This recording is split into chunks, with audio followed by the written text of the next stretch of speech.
जी recording हो रही है।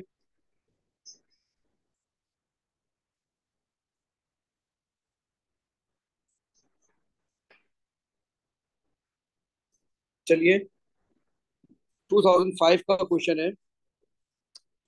बेटा स्क्रीन शेयर हो रही है, आवाज मेरी आ रही है? स्टार्ट करें बेटे? जी सर। ठीक है जी। 2 नंबर का सवाल है, आपसे कह रहा है डिफाइन आइसोटोप। 2 नंबर का सवाल है, आपसे कह रहा है डिफाइन आइसोटोप। और ये क्या लिखूं आइसोटोप की डेफिनेशन में? Atom of the same element having Atoms of the same element having same proton number too but trans हाँ शाबाश, बोले बोले बोले बोले। but different number of neutrons. ठीक है मेरा बेटा, बिल्कुल ठीक है। इसकी डेफिनेशन हम लेकर आते हैं।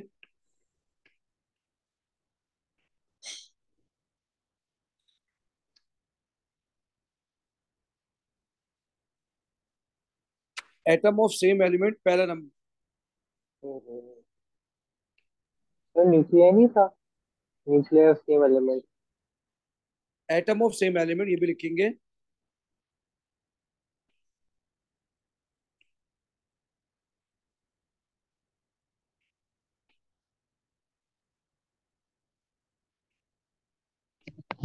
सर हाँ बेटा, हाँ बेटा बोले। लिख सकते हैं कि atom of the same element having same atomic number and different mass number. हाँ बेटा यही लिखेंगे, यही डेफिनेशन है। Atom of same element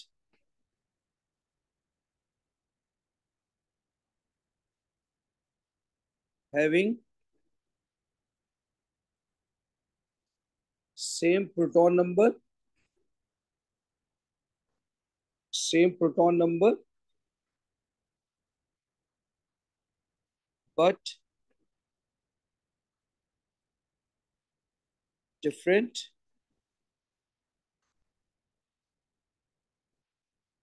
nucleon number और न्यूट्रॉन नंबर। बेटा ये लिखेंगे, atom of same element having same proton number एक number but different nucleon number के दूसरे नंबर। अगला क्वेश्चन है आयरन 56 और कोबाल्ट 59। आप बता सकते हैं पीरियोडिक डेटा बुकलेट देख के कि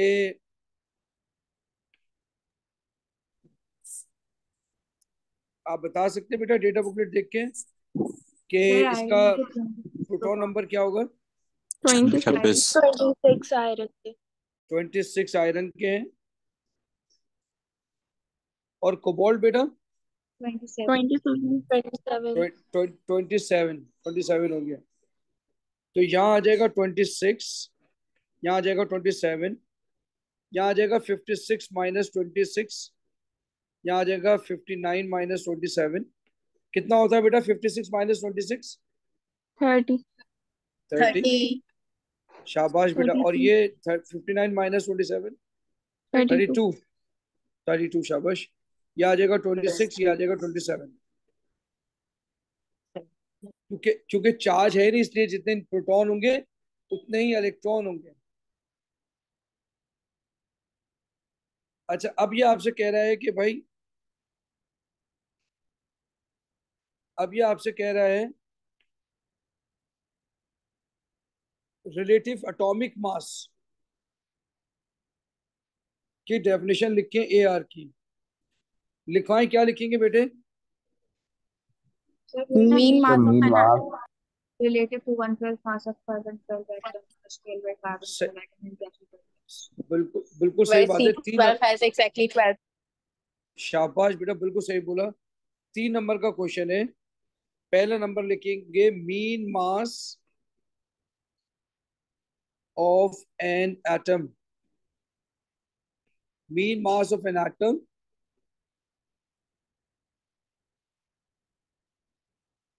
relative to C12 atom, relative to C12 atom आगे लिखेंगे which has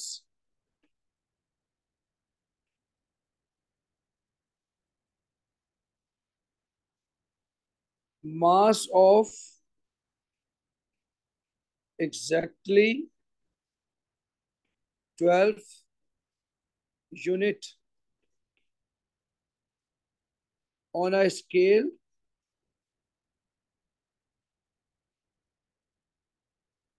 where each unit has 1/12 mass। बोले मेरी बात समझ आ रही है आपको? क्या ये यही यही लिखवाए थे, कुछ और चेंज करानी पड़ेगी? बोले यही डेफिनेशन है।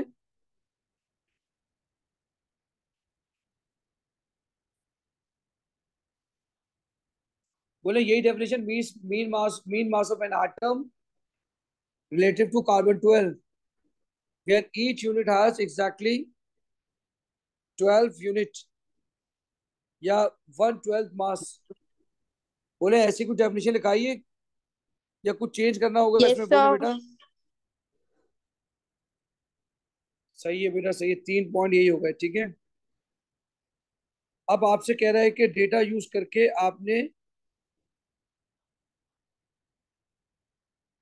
इसका मास निकालना है। ये देखिए ये ऊपर दिया हुआ है। हम क्या करते थे, मास जो होता था मास, मास कहाँ होता था? एक्सिस पे होता था, वाई एक्सिस पे। एक्स एक्सिस पे x1 x2 x3, y1 y2 y3। इसकी फॉर्मूला है x1 y1 plus x2 y2 plus x3 y3।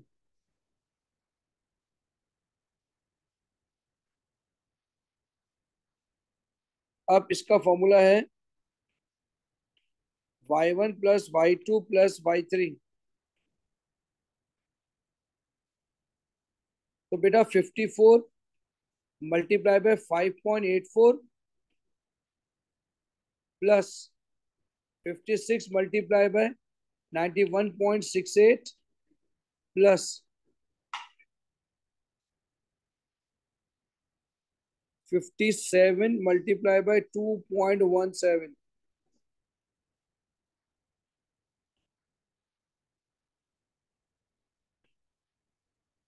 अच्छा परसेंटेज गिवन है तो आप डायरेक्ट 100 लिख दें।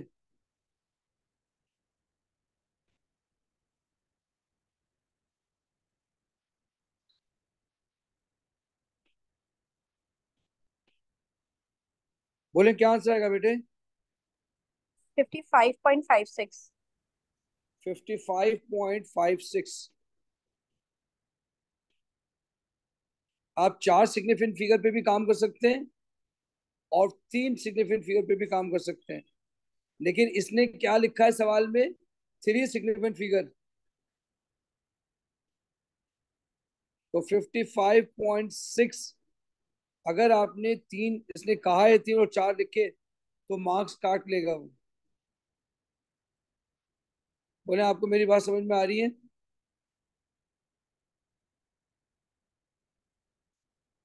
Yes, sir.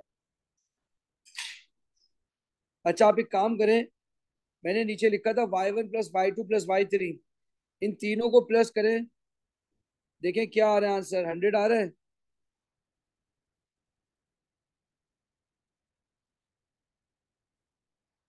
Sir, 99.69 आ रहा है। 99.69 आ रहा है। तो अगर कोई बच्चा 99.69 करके करता है तब भी आंसर सही होगा। सर फिर आंसर 55.9 है। 55.9 भी सही होगा आंसर।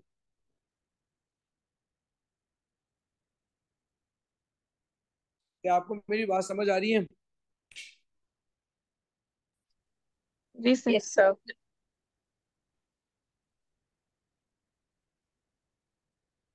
बेटा फर्जेंट क्लास में है आप?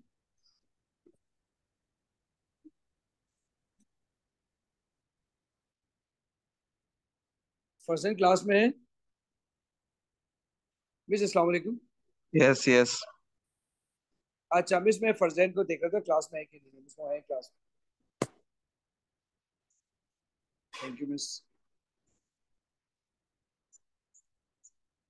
मिस कभी भी मिलने आप मैं लेकिन आप मुझे एक दिन पहले बताएंगे ना, तो मैं वहां पे उसी टाइम पे आ जाऊंगा इंशाल्लाह, वरना मैं आईबी में होता हूँ। तो आप मुझे बस एक दिन पहले बता दें। ठीक है, शुक्रिया मिस, अस्सलाम वालेकुम। चलें जी, अगले क्वेश्चन पे आते हैं। Question number 2।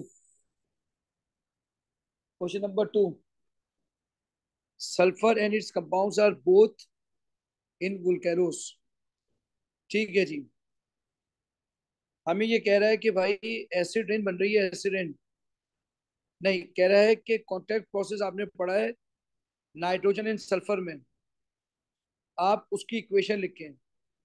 तो बेटा सर ये चैप्टर में जो क्वेश्चन है ये नाइट्रोजन जी, बोले बेटे। जी सर, वो कॉन्टैक्ट प्रोसेस का वो वाला पार्ट कैसे होता है जिससे सल्फर डाइऑक्साइड को क्या बेटा दोबारा बोलिएगा। कॉन्टैक्ट प्रोसेस का वो वाला पार्ट है जिसमें सल्फर डाइऑक्साइड को वॉल्यूम में डालते तो सल्फ्यूरिक एसिड बनता था। हाँ वही पूरा, आप अगर ये कह रहे हैं मुझसे, मुझे आपकी आवाज सही नहीं आ रही है, अगर आप ये कह रहे हैं कि सर सल्फर डाइऑक्साइड का पूरा प्रोसेस लिखें, तो बिल्कुल सही कह रहे हैं आप। वो है यानी सिलेबस में सल्फर, सर। बेटे मुझे आपकी आवाज ही सही नहीं आ रही है, स्पीकर में कुछ अजीब सा हो रहा है। सल्फर सर, प्लस, हाँ बोले बेटे। यहाँ से 3 स्टेप दिए हुए, तो वो जो स्टेप होता है ओलियम वाला, वो लगाना जरूरी है नहीं? हाँ सब लिखना जरूरी है, ओलियम भी बनाना जरूरी है, लेकिन ओलियम ठीक। अभी मुझे करने देखिए, मैं खुद बताऊंगा। एल्युमिनियम मुझे याद नहीं है, ठीक है। देखिए सल्फर ऑक्सीजन से दो डालेंगे तो सल्फर डाइऑक्साइड बनेगा, ये इरिवर्सिबल है। लेकिन सल्फर डाइऑक्साइड की जब ऑक्सीडेशन करेंगे तो देखें सल्फर ट्राइऑक्साइड बनेगा। यहां अगर आपने ये निशान डाला है तो ये गलत हो जाएगा, यहां आपको डालना पड़ेगा ये वाला निशान। हसनैन बात समझ आ रही है बेटे। जी सर।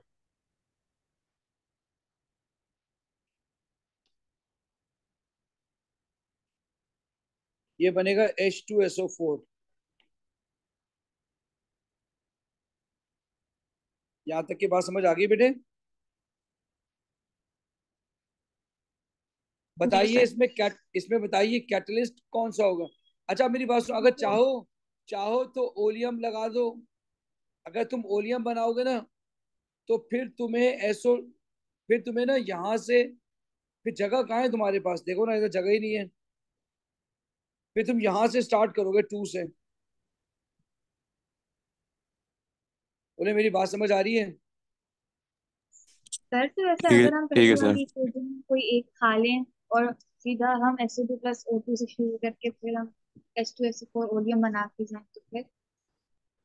देखिए ऐसा भी कर सकते हैं, लेकिन देखिए अगर कोई स्टूडेंट ये करता है कि वो स्टार्ट करता है, देखिए और से SO2 plus half O2 give SO3, correct, एक नंबर मिल गया। अब वो यहाँ पर ओलियम बना दें, SO3 plus H2SO4 give H2S2O7, ये कर लें। उसके बाद वो H2S2O7 में पानी जोड़ के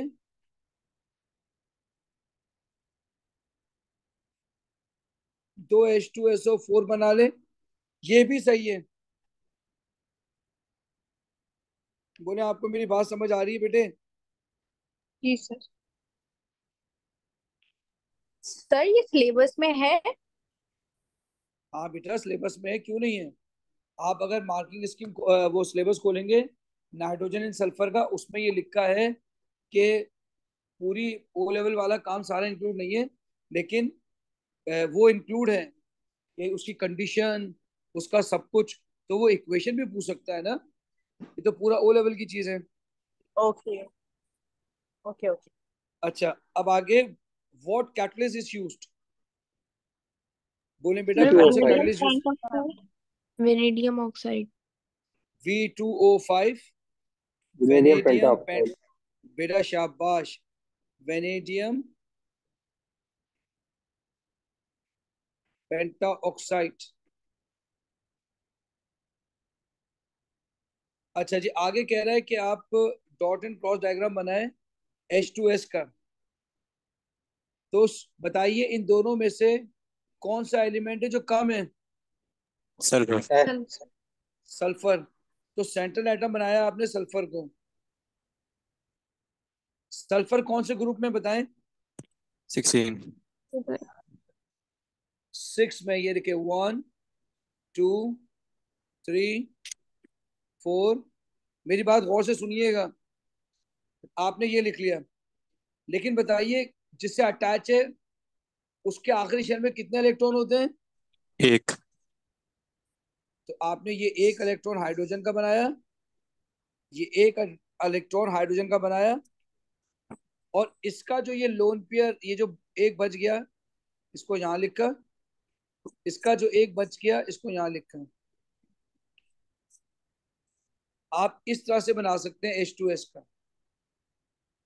बताइए H2S का ये स्ट्रक्चर होता है या बैंड शेप होता है? Band non band shape linear. होता है। बैंड शेप होता है। तो मेरे ख्याल में ये इससे बेहतर है ये वाला स्ट्रक्चर बनाना।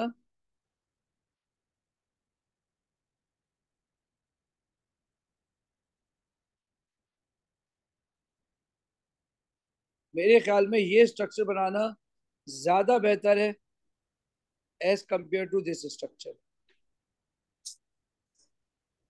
आप दोनों बना सकते हैं। बेहतर ये कि आप हाँ बाद वाला बने। सर, आप बोले बेटा। अगर ऑर्बिटल्स ड्रॉ करें तो कोई मसला तो नहीं है? नहीं, सिर्फ वैलेंस शेल बनाते हैं बेटे। ठीक है सर। देखो ये आ गया। फरजैन, आपको मेरी बात समझ आ रही है बेटे? जी सर। सर ओ लेवल वाले जैसे बनाते थे वैसे ही नहीं बना सकते डायग्राम? यार वैसे बनाते हो बड़ी लंबी हो जाती है।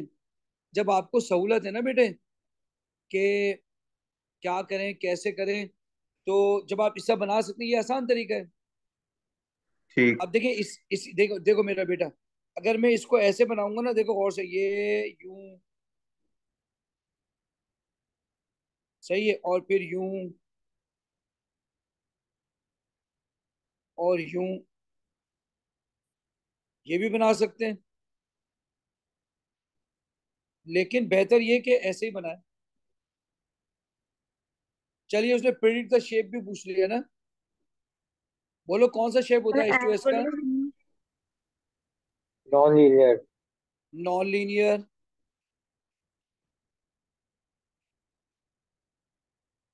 बेंट, वी शेप, ये सब स्ट्रक्चर है। चलो बेटा अगला बताओ बेटा। Suggest why the melting and boiling point of water are much higher than those of H2S।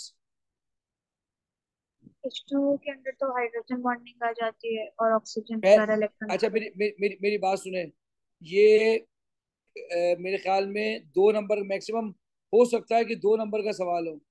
ठीक है, क्योंकि सर 4 नंबर हाइड्रोजन है ना। बॉन्डिंग हो रहा अच्छा, इसके अंदर हाइड्रोजन बॉन्डिंग है, और H2S के अंदर कौन सा है? वेंडरवॉल। ऐसे ही है ना। हाइड्रोजन है। जी bonding is sir. Stronger than van der Waals, ये लिखना चाहिए। देखिए जगह भी है, मार्क्स इसमें लिखा नहीं है कितने नंबर है। तो हो सकता है 1 नंबर हो सकता है 2 नंबर हो। तो आप लिखेंगे H2O has hydrogen bonding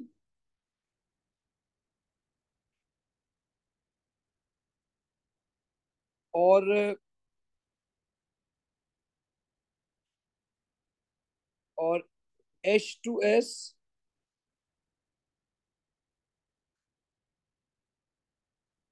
H2O has vendor. Sir covalent नहीं होगी H2S की? क्या बेटा?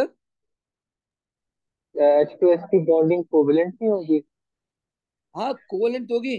मेल्टिंग पॉइंट और बॉइलिंग पॉइंट के लिए हमें इंटरमोलिकुलर लिखनी चाहिए ना बेटा, इंट्रा तो नहीं लिखनी चाहिए। अजीम, आपको मेरी बात समझ आ रही है? जब भी जी बॉइलिंग सर। पॉइंट होता है, जब भी बॉइलिंग पॉइंट होता है, हम क्या लिखते हैं? Vendor wall, hydrogen bonding, permanent dipole. हम कोवेलेंट और आयनिक नहीं लिखते बेटे। तो H2S इज वेंडर वॉल, एक नंबर हो गया। दूसरा नंबर मिलेगा hydrogen bonding is stronger than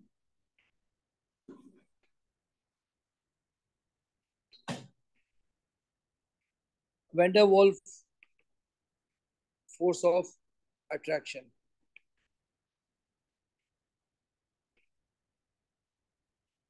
चलिए जी, अब अगला है, आपने H2S की कंप्लीट कंबशन करनी है।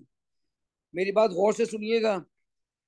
जब भी कंबशन की जाती है तो ऑक्साइड बनता है। बताइए हाइड्रोजन का ऑक्साइड क्या होगा? H2। वाटर। वाटर, शाबाश। और सल्फर का ऑक्साइड क्या होता है बेटे? Sulphur dioxide. Sulphur sulphur dioxide. Sulphur dioxide.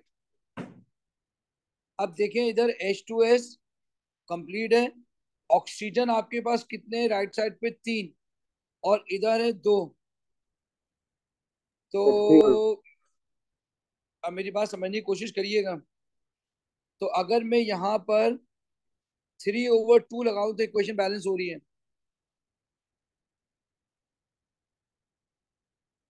बोले आपको मेरी बात समझ आ रही है? जी सर। आपको फ्रैक्शन में अलाउ है। अगर आप चाहे कि फ्रैक्शन ना लिखें तो पूरी इक्वेशन को 2 से मल्टीप्लाई कर दें। पूरी इक्वेशन को 2 से मल्टीप्लाई कर दें, आंसर आ जाएगा आपके पास।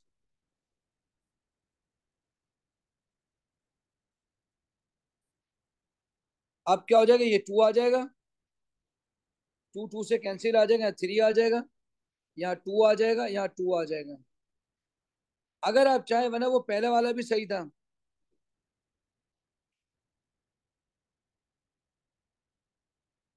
आपको मेरी बात समझ आ गई होगी, ठीक है। अब ये कह रहे हैं what is the change in oxidation number of sulphur in the reaction. ये देखो बेटा, -50 H2। + 4।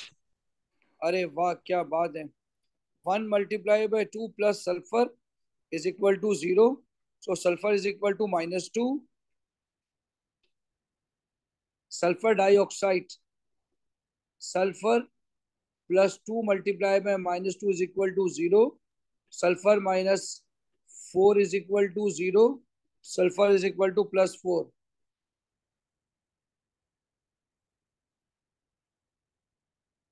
तो ये आ जाएगा सल्फर -4 इज इक्वल टू 0। चलिए जी, आगे आ जाइए। अगला है what volume of oxygen measured at room temperature and pressure is required for the complete combustion of 8.65 gram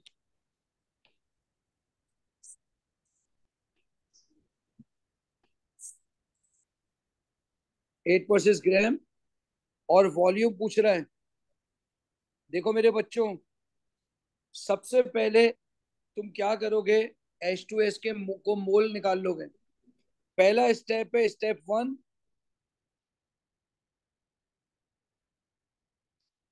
step 1, mole of H2S, mole of H2S ग्राम/mr। ग्राम है इसका 8.65। बोलिए इसका mr कितना होगा H2S का? 34। 34। बताना बेटा इसका क्या आंसर आ रहा है? 0.25। 0.25।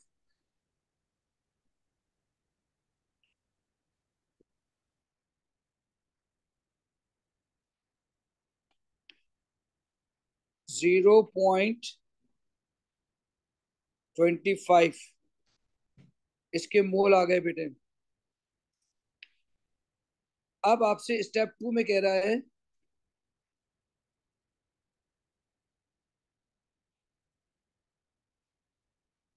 स्टेप 2,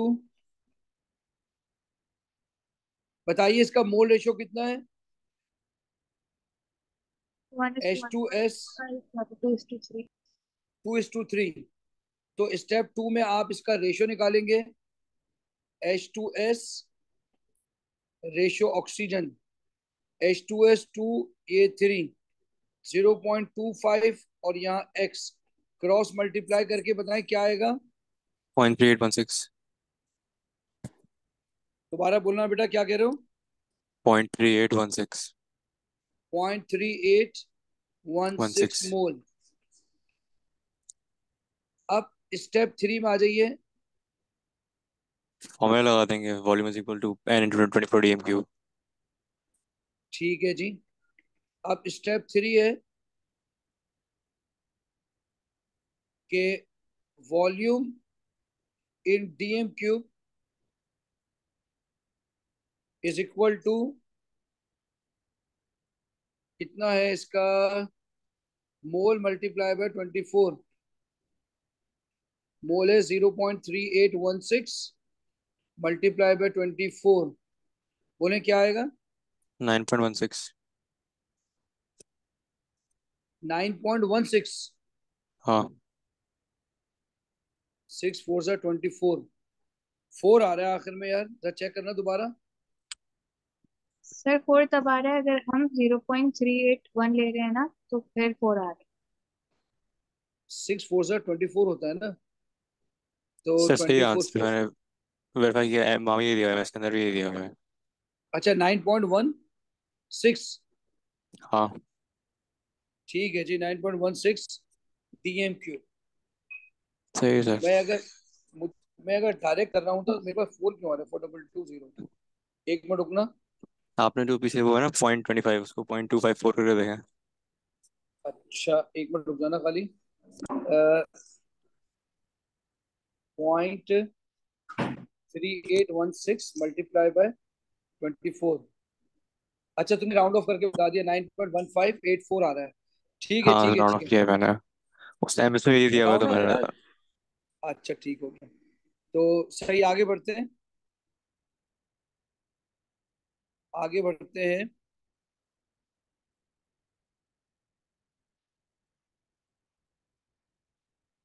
बेटा मार्किंग स्कीम में चेक करना, यही आंसर है। हाँ सर यही है। ठीक हो गया। चलिए आगे बढ़ते हैं। अगला कह रहा है what is meant by the term weak acid. अभी हार्ट तक से मैंने इसकी डिसोसिएट चीजें, करेगा। water. क्या क्या दोबारा बोले। An acid which does not completely dissociate into H अच्छा अच्छा positive अच्छा, ion in water. बिल्कुल सही है, ये तीसरी दफा आया है सवाल। बेटा वीक एसिड, वीक एसिड दोनों पूछा है, वीक भी पूछा है एसिड भी पूछा है। तो एन एसिड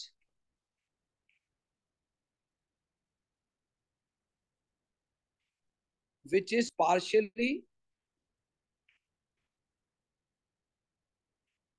ionized या dissociate, partially dissociate and give H positive ion in aqueous solution। जब पानी में डालें तो वो पार्शली डिसोसिएट हो जाए और आइंस दें।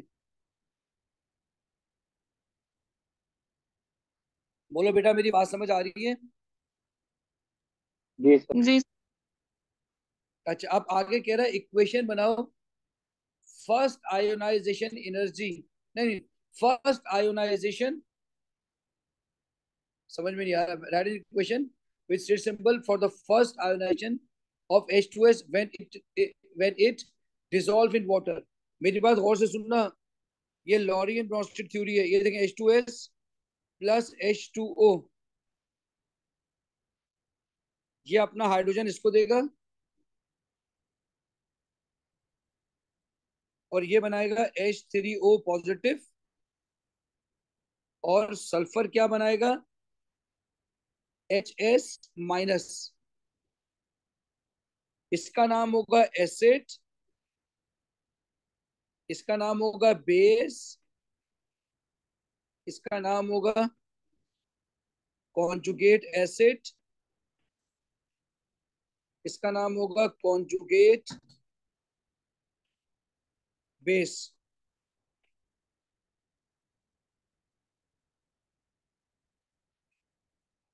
बोले यहां तक आप सबको बात समझ आ रही है? जी सर। इसमें मोल्स भी आ गए, बड़े मसाले थे। अब ये सवाल आ गया, ये भी मैंने अपनी क्लास में कराया हुआ है सवाल। अच्छा जी, अब आपने, ये आपका है इनऑर्गेनिक से।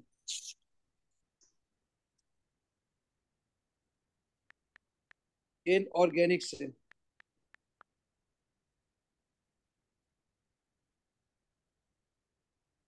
चलिए शाबाश, जल्दी से बताइए, जब मैग्नीशियम में सल्फ्यूरिक एसिड डालेंगे तो क्या चीज बनेगी बेटे? MgSO4। MgSO4। Sodium sulphate. शाबाश, शाबाश, MgSO4। बताएं जब मैग्नीशियम में HCl डालेंगे क्या बनेगा? MgCl2। MgCl2। क्लोराइड। MgCl2, शाबाश। जब MgCl2 में NaOH डालेंगे तो क्या बनेगा? MgOH taken twice। ओ MgOH टेकन ट्वाइस। जब इसको हीट करेंगे पानी निकल जाएगा और सॉलिड क्या बचेगा? MgO। MgO। MgO, शाबाश। जब मैग्नीशियम सल्फेट के अंदर आप सोडियम कार्बोनेट डालेंगे तो क्या बनेगा? MgCO3। MgCO3। MgCO3, शाबाश।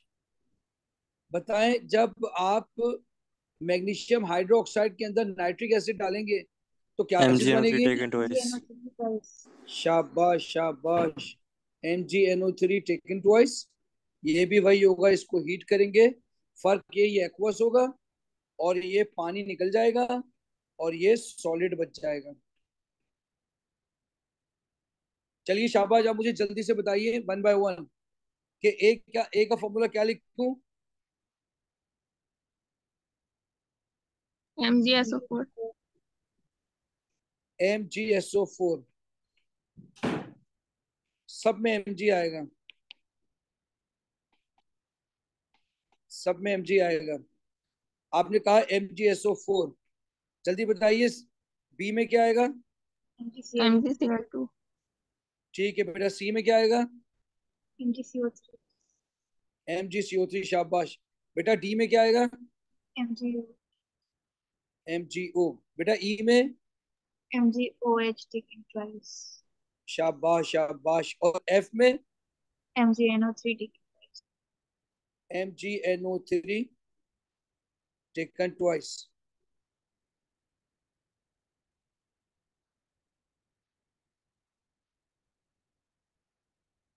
बोले आपको मेरी बात समझ आ गई है? जी सर। चलिए अब ये कह रहे हैं construct balance equation for the following reaction. Magnesium से ए बनाना है। ए क्या यानी आपने मुझे मैग्नीशियम में सल्फ्यूरिक एसिड डाल के बनाने इक्वेशन। अभी दोबारा सीखिए, मैं आपको सब सिखा चुका हूँ, दोबारा सिखा रहा हूँ। मैग्नीशियम प्लस H2SO4, तो उसका पॉजिटिव इसके निगेटिव से जाके मिलेगा तो मैग्नीशियम सल्फेट बन जाएगा। और मेटल में जब भी एसिड डालते हैं तो हाइड्रोजन गैस निकलेगा।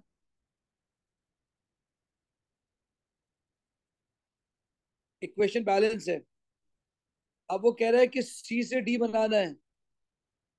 ओ भाई, सी क्या चीज है? ऊपर लिखा है सी से डी बनाना है, कार्बोनेट से ऑक्साइड। बताएं कार्बोनेट में ऐसा क्या करें कि ऑक्साइड बन जाए? Thermal decomposition। Thermal decomposition. Heat करेंगे, ऑक्साइड बनेगा और कार्बन डाइऑक्साइड निकल जाएगा, कार्बन डाइऑक्साइड निकल जाएगा। अब एफ से डी बनाना है। एफ नाइट्रेट है और वो ऑक्साइड है। बताएं ये कौन सा रिएक्शन है बेटे? Previous thermal decomposition और 2NO2 और half oxygen। ये, शाबाश, ये भी थर्मल डिकम्पोजिशन है। तो आपको मैंने एक ट्रिक बताई थी याद करने की, क्या बताई थी बेटा? क्या बनता है? एक बनता है, क्या बनता है बोले? एक बनता है ऑक्साइड,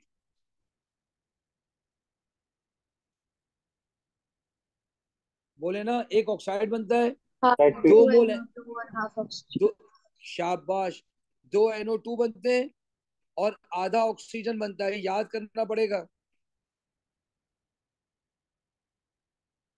ये क्वेश्चन आपके पास आ गई। अब ये कह रहा है कि आप एक ऐसी इक्वेशन बनाए जो कंपाउंड ई को बताएं। कंपाउंड ई है magnesium hydroxide, magnesium hydroxide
hello hello. बेटा मेरी आवाज आ रही है आपको? जी सर। जी सर, जी जी सर, सर। सॉरी। अच्छा ठीक है जी, आगे बढ़ते हैं।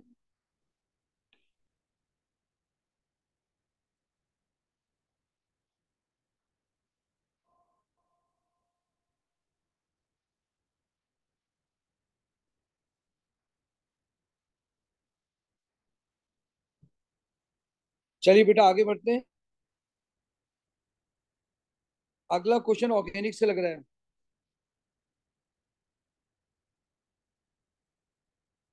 बेटा आपसे कह रहा है कि ये एक सिंथेसिस है, सिंथेसिस का सवाल है, ऑर्गेनिक में सिंथेसिस है।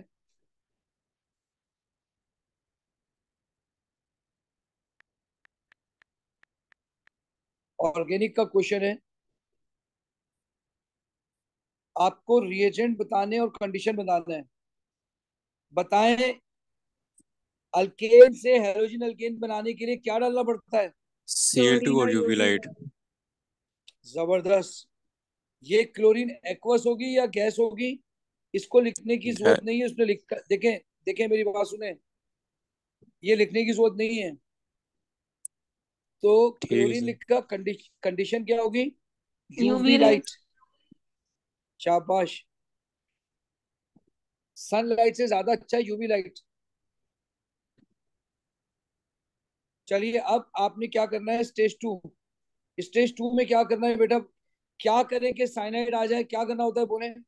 NaCN और इथेनॉल और हीट एंड रिफ्लक्स। बिल्कुल सही कहा आपने, NaCN डाल दें, सोडियम इथेनॉल साइनाइड, और इसको डिसॉल्व करेंगे इथेनॉल में। और हीट करेंगे। हीट नहीं करेंगे, हीट अंडर रिफ्लक्स। वो तो वही बात है, वही सर। सर नहीं, हीट पोटेशियम हीट का साइनाइड डाल सकते हैं। ग्रुप वन का साइनाइड डाल सकते हैं, सोडियम साइनाइड, पोटेशियम साइनाइड। सही है। ये सॉलिड होता है, इसको इथेनॉल में डिसॉल्व करेंगे और हीट अंडर रिफ्लक्स लिखेंगे। हीट करने का मतलब होता है डायरेक्ट फ्लेम में हीट करना, हीट अंडर रिफ्लक्स करेंगे। जब भी इथेनॉल आएगा हीट अंडर रिफ्लक्स करेंगे। ठीक है सर। अगला क्वेश्चन है, suggest the reagent and condition necessary to carry out stage three. Br2 और यूवी लाइट। दोबारा दोबारा दोबारा इसने जो है वो फ्री रेडिकल किया है, तो Br2 और यूवी लाइट। स्टेज वन का नाम है free radical substitution.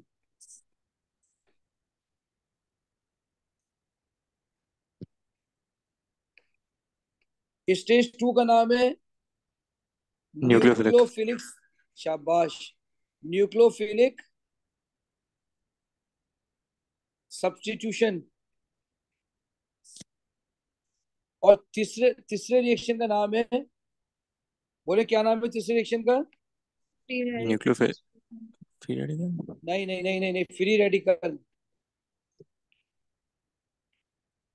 Free radical substitution.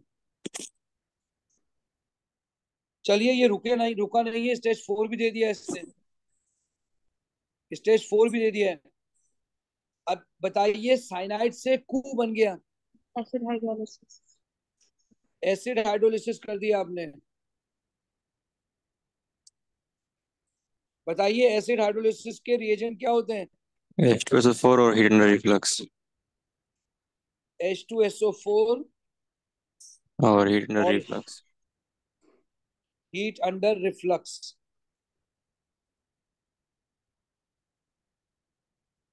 आप हीट अंडर रिफ्लक्स क्यों कह रहे हैं?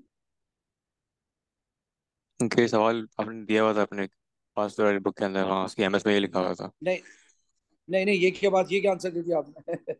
ये थोड़ी रीजन लिखेंगे। आप ये कहेंगे ना H2SO4 साइनाइड है ना, साइनाइड। तो हाँ उसका रिएक्शन, उसको एनर्जी देने के लिए आप हीट कर रहे हैं ताकि रिएक्शन फास्ट हो जाए। हाँ सही है। सर एक तो आप ना हमें एक रिएक्शन बता दें किसमें हम करते हैं और किसमें नहीं करते, इतनी कंफ्यूजन है कि किसमें करनी है किसमें।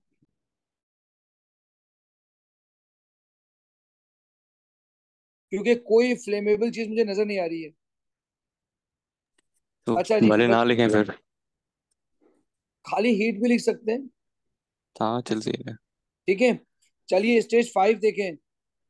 अब क्या हो रहा है, बी आर जा रहा है, ओ एच आ रहा है। तो ये तो सोडियम न्यूक्लियोफिलिक सब, हाइड्रोक्साइड। बिल्कुल सही, ये न्यूक्लियोफिलिक एक्वा सब्स्टिट्यूशन, बिल्कुल सही कह रहे हैं। इसके अंदर आप डालेंगे NaOH, ये भी एक्वस होगा, ये भी एक्वस होगा। इधर आप इसको हीट कर देंगे, आप इसको हीट कर देंगे। लेकिन आप देखें यहाँ आपका अल्कोहल बन रहा है, लेकिन अगर आप हीट करेंगे अल्कोहल ही होगा, तो फिर वो तो आग लग जाएगी। तो हीट एंड रिफ्लक्स करना पड़ेगा। बेहतर ये हीट अंडर रिफ्लक्स करें, क्योंकि अल्कोहल प्रोडक्ट में बन रहा है ना। अच्छा सर कंफ्यूजिंग तो है ये कि कब करना है कब नहीं करना। हाँ फ्लेमेबल तो है ही है। चलिए अब आपसे पूछा है what is chiral carbon. Carbon atom with 4 different constituents attached to it. ठीक है, a carbon, atom with 4 different constituents या एलिमेंट्स अटैच्ड टू इट। बिल्कुल सही, a carbon atom which has 4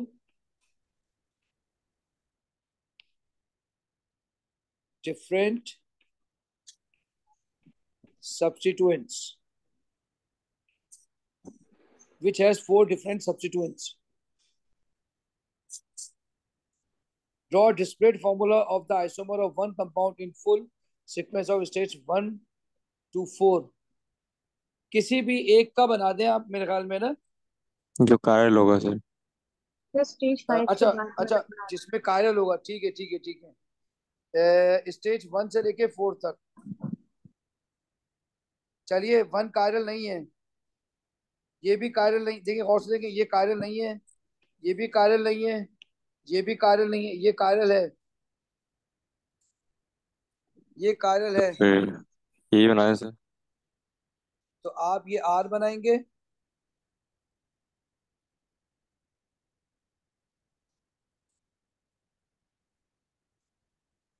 are है, सी है, सी है, सी सॉरी आएगा ना सी। सर बीच में। वही ठीक मैंने है ठीक है ठीक है ठीक है, सॉरी भाई, ये सी आ गया। हाँ एक तरफ आर आ जाएगा, एक एक तरफ सी तरफ एन आ एच आ जाएगा जाएगा, सी एन आ जाएगा, और बी आर आ जाएगा। पी आर आ जाएगा। सर सी एन के बॉन्ड शो करना जरूरी है। यार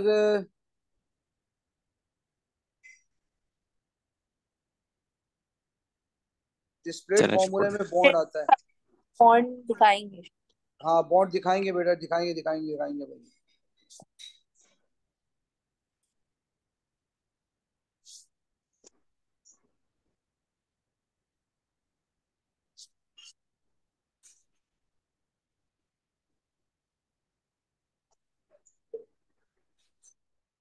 बेहतर ये कि इसको दिखाएं आप।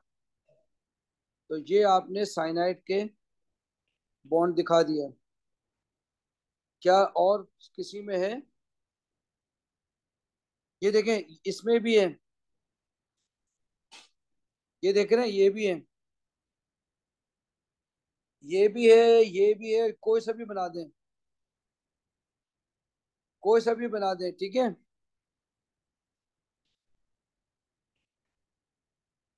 यानी क्या, ये रहा कार्बन, यहाँ लिखें आप OH, यहाँ R है, यहाँ H है, यहाँ C डबल बॉन्ड O है, और O है, और ये H है।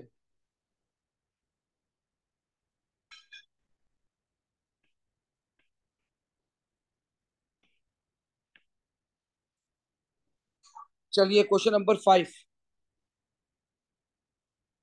बेटा क्वेश्चन नंबर 5 है, आपको डिफरेंट चीजें दी हुई है इसके अंदर। MR दिया हुआ है, परसेंटेज कॉम्पोजिशन दी हुई है ब्रोमीन के साथ। Calculate molecular formula. तो भाई आपने कैसे करना है, यहाँ लिखना है कार्बन, यहाँ लिखना है हाइड्रोजन, यहाँ लिखना है ऑक्सीजन। ये है 66.7, ये है 11.1, ये है 22.2। अब इसके AR से डिवाइड करना है, 12 से डिवाइड करें, बोलिए क्या आंसर आएगा? 5.558। 5.55, 11.1। बताइए 16 से डिवाइड करेंगे क्या आएगा? 1.39। 1.39। शाबाश बेटा। बेटे आप सबसे लीस्ट से डिवाइड करेंगे। 1.39, 1.39, 1.39। बोले। पहले वाले कार्बन 4 है, पहला वाला कार्बन 4 है, फिर 7.99, फिर 7। बेटा 7.99 है, जी यानी 8। यानी 8 ही लिख देते ना, फिर राउंड ऑफ करके लिख देंगे, ठीक है। अगला बताइए 1। तो इंपेरिकल फॉर्मूला आ गया C4H8O। C4H8O। बताइए अब इसका निकालेंगे empirical formula mass. 4 multiply by 12, 1 multiply by 8 plus 16। कितना आ रहा है बेटा ये? 72। 72। अब हम निकालेंगे N is equal to MR divided by empirical formula mass.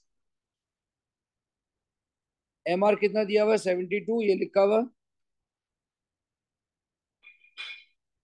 72 divided by 72 1। जब भी एक ही आ जाए तो मॉलिक्यूलर फॉर्मूला बनेगा सेम, C4H8O। चलिए, what can be deduced about the nature of hydrogen by the following test. बताइए टेस्ट 3 क्या बता रहे हैं? इसमें एल्कीन। इसमें अल्कीन है। प्रेजेंस ऑफ अल्कीन या कार्बन कार्बन डबल बॉन्ड। बोले बेटा टेस्ट 4 बताए। अल्कोहल या कार्बोक्सिलेट होगा तभी Na के साथ रिएक्ट करता अच्छा जी, टेस्ट 4 में क्या हुआ है? सोडियम डाला है, हाइड्रोजन गैस। तो या तो अल्कोहल है या कार्बोक्सिलिक एसिड है, लेकिन एक बात तो कंफर्म है, OH है।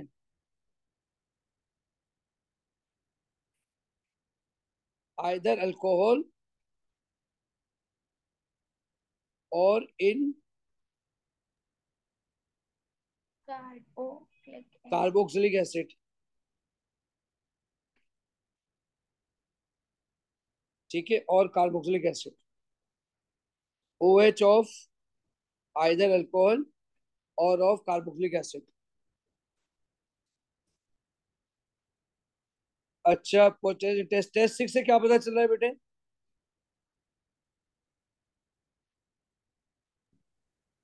बेटा सर वो टेस्ट पॉजिटिव 6 पूछ रहा है, तो कार्बोनाइल होगा तब पॉजिटिव आएगा। एल्डिहाइड ग्रुप कार्बोनाइल है। कैसे तो कार्बोनाइल नहीं है इसमें। अच्छा नहीं, पॉजिटिव टेस्ट दे रहा है ना, अगर पॉजिटिव दे रहा है तो इसका मतलब है कार्बोनाइल प्रेजेंट। सर ये और दे नहीं कार्बोनाइल रहा लेकिन पॉजिटिव, लेकिन एल्डिहाइड नहीं पॉजिटिव पूछा हुआ है। अच्छा ऊपर क्या कह रहा है ये? नो रिएक्शन कह रहा है। अच्छा अच्छा अच्छा अच्छा। अच्छा अब मेरी बात, ऊपर कह रहा है आपके कंपाउंड दे रहे हैं नो रिएक्शन, आपका कंपाउंड दे रहे हैं नो रिएक्शन, लेकिन ये पूछे what functional group would have given a positive result in test, तो कार्बोनाइल लिख देंगे, मे बी एल्डिहाइड और कीटोन, मे बी एल्डिहाइड और कीटोन। बताइए बेटा, what functional group is shown to be present in H by the test 5 and 6? Sir aldehyde नहीं हो सकता, नहीं हो सकता हेवी है। अल्कोहल। देखो, अगर अगर ये मेरी बात गौर से सुनना कि ऊपर वाला तो ऑक्सीडाइज हो रहा है और नीचे वाला नो रिएक्शन दे रहा है, आप मेरी बात समझ रहे हैं? आप गौर से पढ़ें, ये कह रहा है कि the student allowed to test test 5 to go to completion and then investigate the product of test 5। अगर ये फर्स्ट डिग्री है, सुने मेरी बात गौर से, अगर ये फर्स्ट डिग्री अल्कोहल है, इसकी ऑक्सीडेशन हो गए, ऑक्सीडेशन हो गई, सही है, तो या तो एल्डिहाइड बनेगा या कार्बोक्सिलिक एसिड बनेगा। यार आपको मेरी आवाज आ रही है, नहीं आ रही है? तो कार्बोक्सिलिक एसिड ही होगा, क्योंकि 2,4-DH के साथ तो नो रिएक्शन देगा।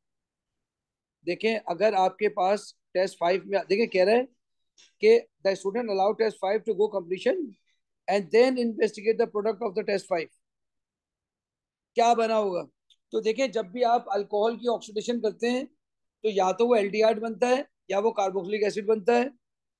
अगर वो एल्डिहाइड है तो वो कार्बोक्सिलिक एसिड बनता है।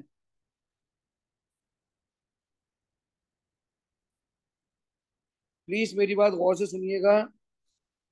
तो अब आप मुझे बताएं, क्या ये अल्कोहल होगा या एल्डिहाइड होगा, पहले तो ये बताएं। अल्कोहल एल्डिहाइड तो हो नहीं सकता, कार्बोनाइल। अल्कोहल ही हो सकता है, क्योंकि यहाँ पे इसने टेस्ट दिया है, टेस्ट 4 बता रहा है अल्कोहल। अब ये या तो फर्स्ट डिग्री होगा या सेकंड डिग्री होगा। अगर ये फर्स्ट डिग्री अल्कोहल है तो ये एल्डिहाइड बनाएगा, और एल्डिहाइड 2,4-DNPH देता है। अगर ये सेकंड डिग्री अल्कोहल है, सही है, तो ऑक्सीडाइज होकर कीटोन बनाएगा, कीटोन भी 2,4-DNPH देता है। तो इसका मतलब ये हुआ डेफिनेटली ये अल्कोहल है फर्स्ट डिग्री जिसने कार्बोक्सिलिक एसिड बनाया है, और कार्बोक्सिलिक एसिड 2,4-DNPH नहीं देता। अबे भाई मेरी बात समझ आ रही है? अबे बहुत मुश्किल है भाई, तुम लोग बोल सर क्यों नहीं रहे हो? समझ गए, क्लिक कर रहे हैं। देखो देखो मेरी बात सुनो, एक कंपाउंड है जो तुम्हारे पास सोडियम के साथ तो हाइड्रोजन गैस निकाल रहा है, इसका मतलब है या तो अल्कोहल है, एल्डिहाइड नहीं है, अल्कोहल प्रेजेंट है, तो सेकंड डिग्री। अगर अगर तुम इसकी ऑक्सीडेशन करोगे या तो एल्डिहाइड बनेगा या कार्बोक्सिलिक एसिड बनेगा। अगर ये एल्डिहाइड बनेगा तो ये टेस्ट देना चाहिए, दे नहीं रहा। अल्कोहल था जो कार्बोक्सिलिक एसिड में कन्वर्ट हो गया है। बात समझ आ रही है? अभी भी नहीं आई है? सर वो एंड वाला पार्ट, वो आवाज कट गई थी आपकी एंड पे। असीम दोबारा बोलना, क्या कह रहे हो? सर वो आपकी आवाज कट गई थी एंड में। देखो मैं कैलकुलेट तुमसे कर कह रहा सकते हूं हैं। कि अगर ये फर्स्ट डिग्री अल्कोहल होगा, इसकी ऑक्सीडेशन करोगे, ये कार्बोक्सिलिक एसिड में कन्वर्ट हो जाएगा। ये 2,4-DNPH के साथ रिएक्ट नहीं देगा।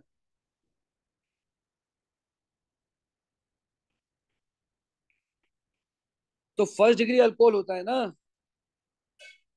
अगर सेकंड डिग्री अल्कोहल होगा जी। तो कीटोन बनाएगा। वो देता है 240 NPH। तो वो तो देता है 2,4-DNPH के साथ। फर्स्ट ही होगा फिर सर। तो इसका मतलब डेफिनेटली वो फर्स्ट डिग्री है। चलिए ठीक है सर। बताइए, बताइए सिस ट्रांस के लिए क्या दो कंडीशन होना जरूरी है? Restricted relation about carbon-carbon double bond and two different constituents on each side। एक तो चाहिए कार्बन कार्बन डबल बॉन्ड, सही है। और उस पर restricted relation। हाँ, नहीं और कार्बन तो कार्बन डबल बॉन्ड चाहिए, ठीक है। सही है, डबल बॉन्ड चाहिए, और स्टीरियो सेंटर भी तो टू चाहिए। डिफरेंट। तो वही कह रहा था सर मैं। ठीक है, कार्बन कार्बन डबल बॉन्ड पहली चीज। Number two, stereo centre. Stereo centre. Two different group on each side of carbon carbon double bond.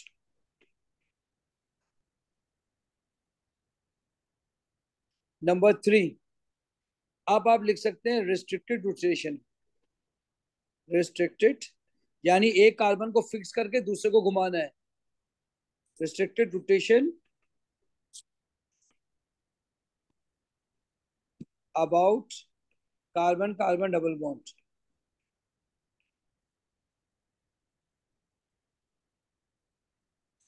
अच्छा बेटा, अगला है use all of the information above to draw a label displayed formula of the stereoisomer of compound H। Compound H, पता है कितने carbon थे compound H में? 4। 4 carbon थे। बताइए ये 4 कार्बन पे क्या इसमें अल्कीन है कि नहीं है? है। है सर। अल्कीन, अल्कीन भी है, 1 2 3 4 अल्कीन भी है। क्या ये सिस ट्रांस दिखाएगा? दिखाएगा सर। नहीं दिखाएगा, पहले बिल्कुल। कार्बन पे डबल बॉन्ड होगा, नहीं दिखाएगा। Sorry sir. 2 एक्स्ट्रा दूसरे पे केंद्र होंगे, दिखाएगा। सॉरी। ठीक है, मेरी बात समझ रहे हैं? बताइए क्या ये फर्स्ट डिग्री अल्कोहल है, सेकंड डिग्री अल्कोहल है? First. First degree. First degree alcohol है, तो इसका मतलब है यहाँ पे OH होगा।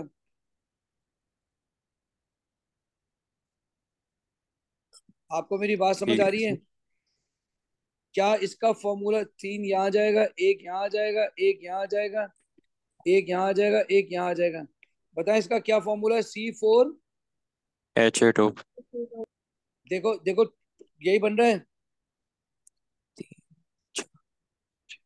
हाँ सही है सर। यही है। अब आप इसका हम्म। इसका सिस्टर्स दिखा देंगे, ठीक है।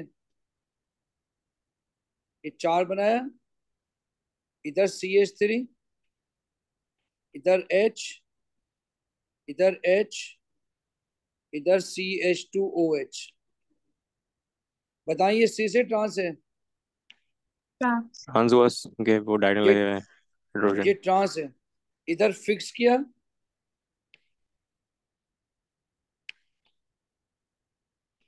इसको घुमा दिया,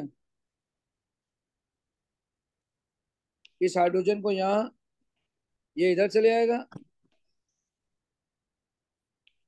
अब बताओ, ये ट्रांस हो गया। आपको मेरी बात समझ आ रही है? जी सर। बेटा अब ये पेपर खत्म हो गया। अब आप मेरी बात गौर से सुने। देखें, दो ऑप्शन है मेरे पास, ठीक है। देखें मैंने अभी तक कंसिस्टेंसी कोशिश किया है कि मैं मुस्तकिल पढ़ाता रहूं। अगर आप कंफर्ट जोन में जाके बैठ गए कि नहीं यार अब मुझे क्लास लेनी ही नहीं है, तो यार ये आप ज्यादती कर रहे हैं। कोई सा भी सवाल अगर आपको ये हो जाएगा कि यार मैंने हो सकता है ऑनलाइन में क्लास में कराया, जब आप कंटिन्यूअसली क्लास स्किप नहीं हो रही है, या जो चीज 20-25 सालों में आपने नहीं आई है वो 26वें साल में कैसे आ सकती है यार? जबकि 25 सालों में पूरा कोर्स आईएसओ सर्टिफाइड में मैंने पेपर बनाए हैं। बेटा यकीन मानो, एक क्वेश्चन बैंक होता है, ठीक है, उसी में से क्वेश्चन आएंगे ना, कोई अपने पास से एक्स्ट्रा तो देगा नहीं, और कहाँ से लाएगा यार? उसी जैसे क्वेश्चन आएंगे ना। तो लिहाजा प्लीज क्लास में आया करें, ठीक है। और कितने घंटे, 1 घंटे की क्लास होगी, 1 मिनट रुक जाए, अटेंडेंस ले लूं, फिर आप जा सकते हैं, ठीक है। चले बेटे। सर एक बात, हाँ पूछे। सर आप नेक्स्ट